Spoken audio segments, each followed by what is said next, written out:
The module sports and exercise nutrition was a struggle, resulting in a C grade. My difficulties came from both the exam and CA. The closed book exam for the module was a major source of stress. Having to memorize scientific concepts is difficult for me. The group projects for the CA component also presented unique difficulties.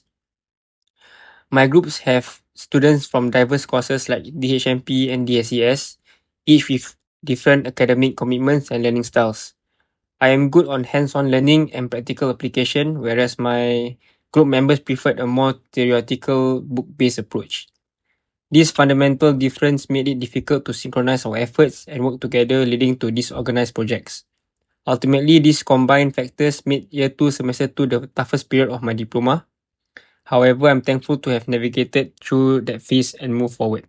Feelings, I felt frustrated, stressed, and disappointed. The exam made me anxious because I was unsure if I could memorize and recall all the scientific concepts. The group work added more pressure as I felt that I was constantly trying to push a more practical approach while others didn't share that mindset. I also felt a sense of helplessness because I couldn't fully control the group dynamic or study content in a way that suited me. So to evaluate, there's positive and negative aspects. For positive, I developed more awareness of how different learning styles impact group work. And also I managed to get through the semester despite the difficulties. However, for negative, the misalignment in learning styles and poor group coordination weakened the quality of the group project.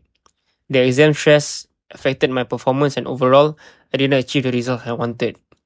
The experience hurt my GPA and confidence. Clearly, this experience helped me understand that both individual preparation and team dynamics are critical to success in a demanding module.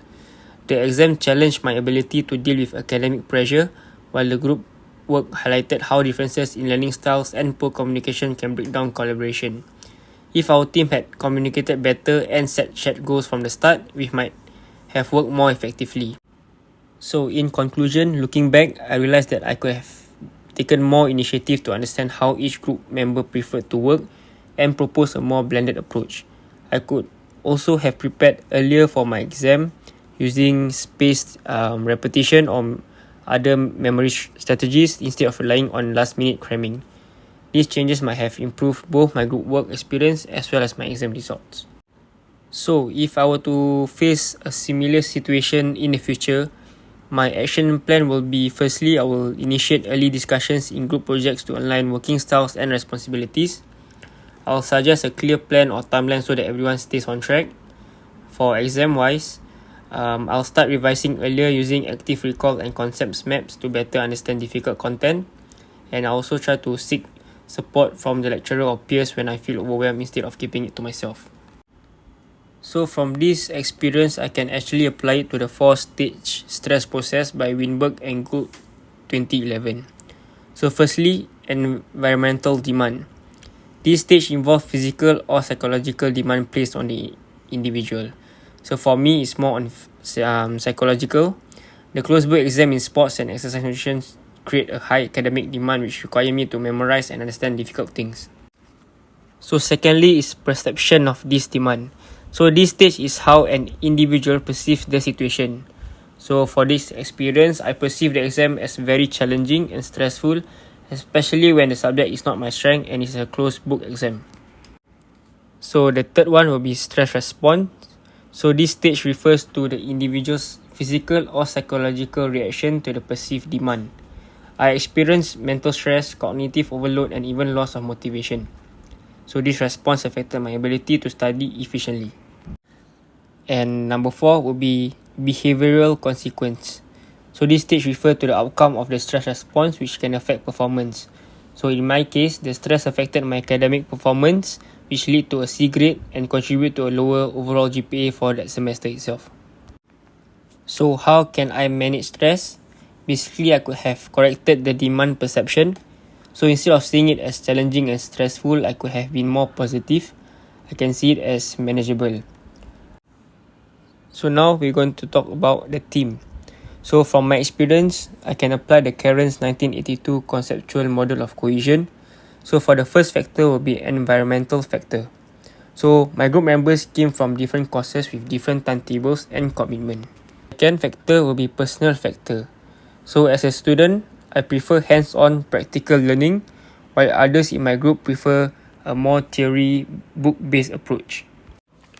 So for the third factor is leadership factor.